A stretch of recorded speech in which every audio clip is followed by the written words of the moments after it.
क्योंकि मुझसे सुना है संसार में किसी भी प्रकार का किसी पर ऋण हो जाए, गजेंद्र मोक्ष का आश्रय लीजिए, किसी भी प्रकार का ऋण नहीं रहेगा, न देव ऋण रहेगा, न ऋषि ऋण रहेगा और न संसारी ऋण रहेगा।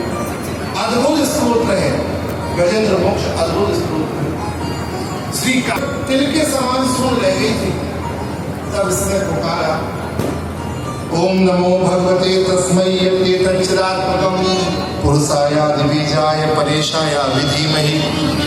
गजेंद्र ने पुकारा, विशेषणों को गिनाता रहा, विशेष्य का नाम नहीं लिया। पूरी स्तुति में बाद में भगवान ही रक्षा के लिए पधारे, तब इसने भगवान का नाम लिया। उक्षिप्त सांबुजकरं गृहीमाह कृक्षा नारायण नखिल गुरो भगवान नमस्ते।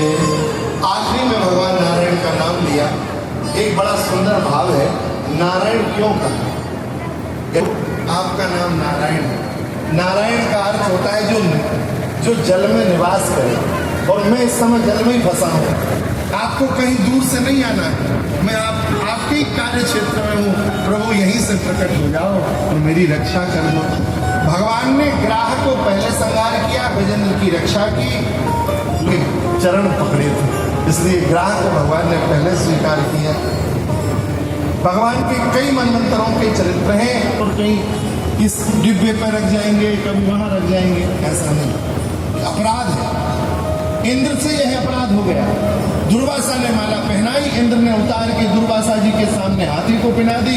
हाथी तो हाथी था महाराज, सूर से माला तोड़ी, चरणों में गिरा दी। दुर्वासा महात्मा का टेम्परेचर बढ़ गया, तत्काल क्रोधाग्नि आ गई, श्राप दे दिया दुर्वासा जी ने, श्रीहीन हो जा। देवता श्रीहीन हो गए, भगवान के पास गए।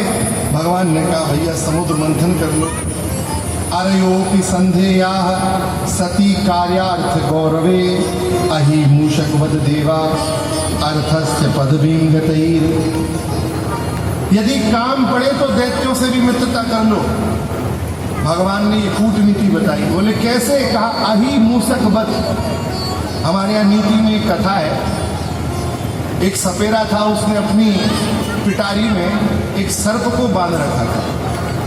एक चूहा आया, उसने उस सर्प पिटारी में छेद किया, अंदर गया तो सांप मिला। उसने कहा हमारे तो प्राण निकल गए, यहाँ कुछ माल मिलेगा, इस उद्देश्य से आए थे, यहाँ तो काल मिला, माल नहीं मिला।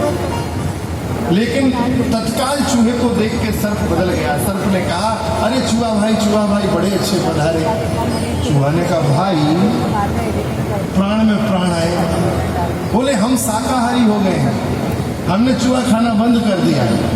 चूहा बोला बड़ी अच्छी बात है, फिर तो बड़ी अच्छी मित्रता आपकी हमारी होगी। बोले हाँ, लेकिन मित्र को मित्र की। चूहा पास आया, बोले वो ऐसा है मित्रता कैंसिल। वो इतनी देर की थी। तो भगवान ने यही कहानी देवताओं को सुनाई, और मैं मन से नहीं बोल रहा हूँ, प्रमाण है। भगवान कह रहे हैं अरयोपि संधेया, भले ही वे शत्रु हैं लेकिन संधि कर लो। कैसे? कहा अहि मूषकवद देवा अर्थस्य पदवीं गतः। अहि मूषकवद, जैसे सांप और चूहे ने की थी। देवताओं ने दैत्यों से कहा अमृत देंगे, दैत्य भी अमृत के भाग में आ गए। समुद्र मंथन हुआ, चाहते थे अमृत, सबसे पहले कालकूट विष प्रकट हुआ। देव महादेव भगवान शिव की शरण में गए। शिव जी ने अपने गले में महाकालकूट विष को धारण किया। बाद में कामधेनु गैया निकली, ऋषियों को दी गई। उच्चैःश्रवा घोड़ा निकला, बलि ने ले लिया। इंद्र भी चाहता था ये घोड़ा मुझे मिले, भगवान ने कहा धैर्य रख, ले लेने दे।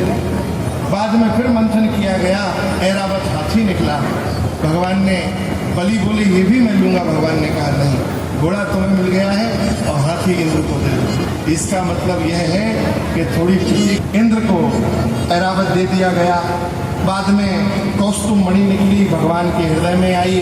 पारिजात वृक्ष स्वर्ग को दे दिया गया। 3 प्रकार की कन्याएं प्रकट हुई, 3 प्रकार की कन्याएं। अप्सराएं स्वर्ग गई, बारूणी दैत्यों को गई।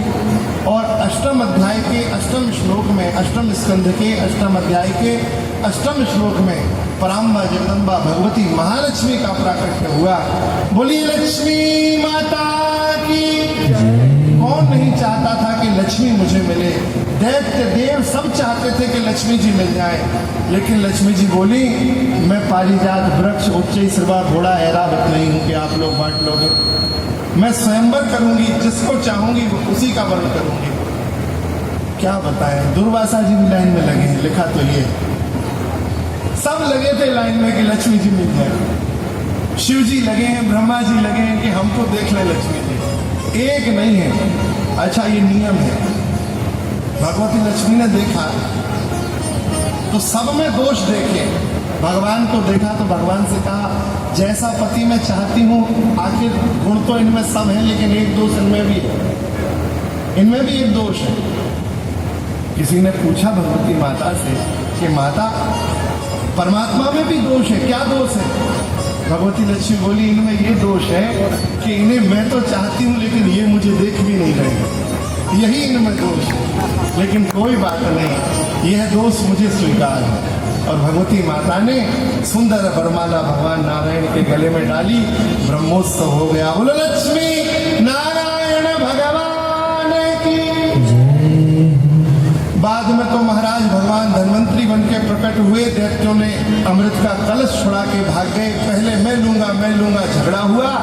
भगवान मोहन मोहिनी बन गए, दैत्यों को बातों में लगाया।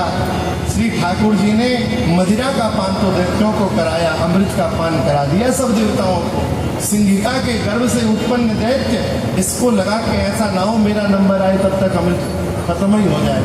सूर्य चंद्र के बीच में बैठ गया। भगवान जानते थे कि ये दैत्य है, भगवान से छुपा नहीं था। लेकिन देखिए, भगवान एक नीति का पालन कर रहे हैं। मैं आप सबसे भी निवेदन करूं, पंक्ति दोष बड़ा होता है। वह देवताओं की पंक्ति में था, भगवान ने जानते हुए भी अमृत पिलाया। उन्होंने भेद नहीं किया। कभी आप कोई कार्य कर रहे हैं, प्रसाद पवा रहे हैं, और कोई व्यक्ति आपके परिचय का नहीं है लेकिन उस सभा में बैठ गया है, तो हमारा निवेदन है उसका अपमान मत करिए, अपराध लगेगा। उस समय यदि उस पंक्ति में है, उस समय प्रसाद पवा दो। प्रसाद पवाने के बाद फिर मधुर वाणी से उससे कह दो कि भैया आप प्रस्थान करो, प्रसाद हो गया। लेकिन उस काल में उसको वहां से उठाना ये महज अपराध है।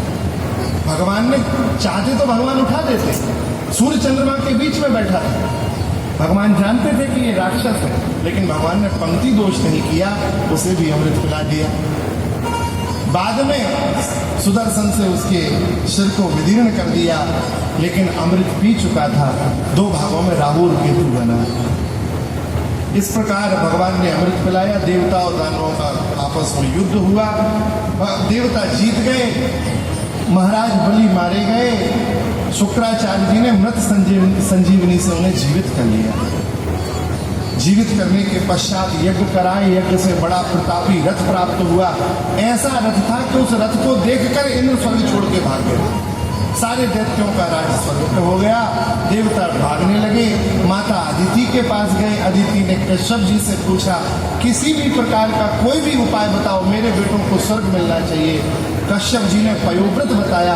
उस पयोव्रत के प्रभाव से भादों के शुक्ल पक्ष की द्वादशी को भगवान का बटुक वामन उपेंद्र के रूप में अवतार हुआ। बोलो वामन भगवान की।